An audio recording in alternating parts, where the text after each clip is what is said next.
the first day of January 1892, they opened Ellis Island and they let the people through.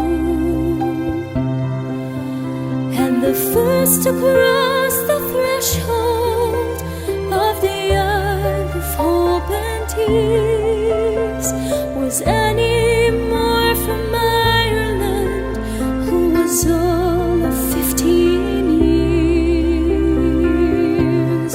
Isle of Hope, Isle of Tears, Isle of Freedom, Isle of Fears, but it's not